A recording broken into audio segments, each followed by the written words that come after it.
आज के इस वीडियो के माध्यम से हम भारतीय राष्ट्रीय आंदोलन के बारे में चर्चा करेंगे, जो कि जानते हैं कि भारतीय स्वतंत्रता के लिए तो संघर्ष तो बहुत पुरानी रही है, लेकिन हम एक एग्ज़ाम के पॉइंट ऑफ व्यू से, जो कि अभी आपका 11 तारीख से स्टार्ट होने वाला है, तो उसको लेकर के बेसिकली एसएससी सीजीएल के लिए अगर मैं बात करूं तो उसको लेकर के मैंने एक क्रक्स वीडियोस को, मतलब क्रक्स के फॉर्म में, मतलब कि बिल्कुल सटीक सीधा सीधा मतलब टू द पॉइंट बात करेंगे और इसमें जो भी जानकारी होगी इससे रिलेटेड बात करेंगे।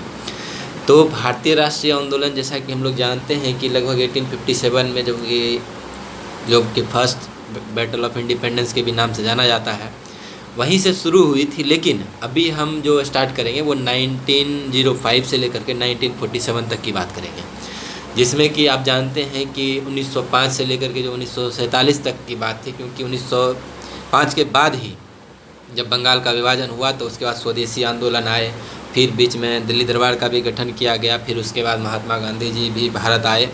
तो फिर उसके बाद जैसा कि जानते हैं कि 1919 में जालियांवाला बाग मैस्केयर हुआ, फिर उसके बाद बहुत सारी गोरखपुर में चोरी चोरा कांड हुआ, उसको देखेंगे। फिर उसके बाद फॉर्मेशन ऑफ, आप जो देखेंगे कि लाहौर अधिवेशन में हमने आज़ादी के लिए पूर्ण स्वराज भी मना लिया। और इसी तरीके से और 1930-31 की बात करेंगे तो राउंड टेबल कॉन्फ्रेंस के भी नाम से हम लोग आगे बढ़ेंगे। नाम आपने सुना ही होगा, ये राउंड टेबल कॉन्फ्रेंस जो कि 30, 31, 32 में हुआ था, 1, 2, 3, इससे रिलेटेड भी कुछ महत्वपूर्ण बात करेंगे।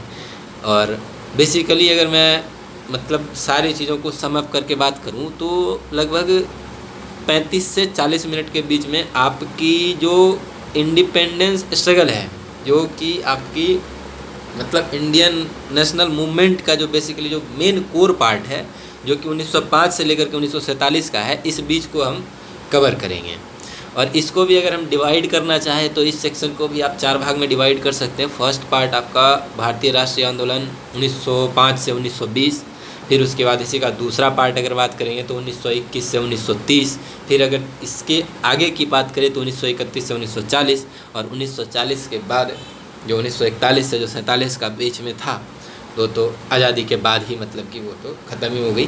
तो इसके आगे की बात करेंगे और इसी तरीके से हम एक 4 पार्ट में, मतलब एक बेसिकली डिवाइड करके रखा है कि इस पार्ट को कवर करते हुए इस तरीके से आगे बढ़ना है। तो अगर मैं सबसे फर्स्ट पार्ट की बात करूं तो 1905 से जो 1920 का पार्ट अभी बताया मैंने आपको, उसको लेकर के आगे बढ़ते हैं।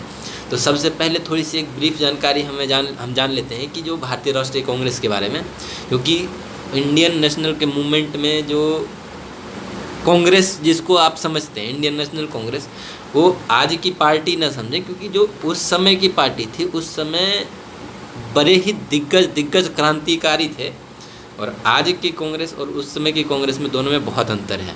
तो कांग्रेस की थोड़ी सी जो प्रारंभिक जानकारी है उसको भी थोड़ा सा हम लोग जान लेंगे। तो अगर कांग्रेस अधिवेशन, सबसे पहले बात करेंगे कि भारतीय राष्ट्रीय कांग्रेस की स्थापना कब की गई। तो भारतीय राष्ट्रीय कांग्रेस को जो स्थापना की गई वो 1885 में की गई, जो कि एलन ऑक्टेवियन ह्यूम के द्वारा की गई, जो कि एक अंग्रेज थे और सेवानिवृत्त सिविल सेवक भी थे। और तो ये तो बात हो गई कि 1885 में एओ ह्यूम के द्वारा कांग्रेस की स्थापना की गई। लेकिन 1885 में कांग्रेस के पहला अधिवेशन किया गया, जो कि बॉम्बे में पहला अधिवेशन इसका किया गया। और ये इसकी जो चेयरमैनशिप थी, जो कि इसकी अध्यक्षता की अगर बात करेंगे तो उसमें थे व्योमेश चंद्र बनर्जी, WC बनर्जी का नाम उसमें सर्वप्रथम आता है। उसके बाद जो कि सबसे पहले, मतलब कि कांग्रेस के अगर सबसे पहले चेयरमैन की बात करेंगे तो आप WC बनर्जी का नाम लेंगे। और इसके बारे में एक बात और जान लेंगे कि इसमें जो इस जो अधिवेशन में टोटल 72 लोगों ने मतलब कि पार्टिसिपेट किया था। और जो कांग्रेस की फॉर्मेशन 1885 से लेकर के 1905 के बीच में जो किया गया, तो इस बीच में कांग्रेस की जो दृष्टिकोण थी, उन्होंने अपने दृष्टिकोण में काफ़ी उदारवाद और ब्रिटिश न्याय और उनकी उदारता में विश्वास किया। लेकिन अंग्रेज़ों की जो दमनकारी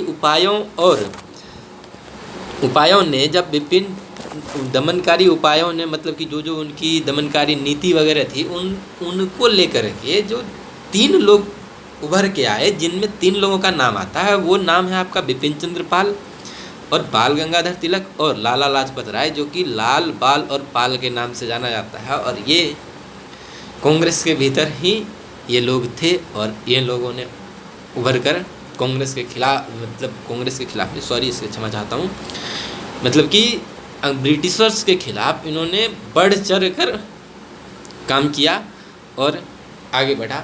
खैर अभी तो मैंने जैसा कि बात किया है कि मैं जो इस फर्स्ट फेज की बात कर रहा हूँ तो 1905 से 1920 की बात करूँगा।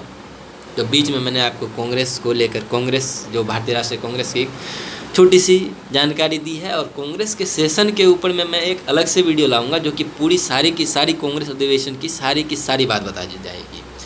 आपको कुछ भी लिखने की ज़रूरत नहीं है, आप इसको आराम से सुने और एक बारी में लगभग मोस्ट ऑफ द चीज़ें आपकी क्लियर हो जाएंगी।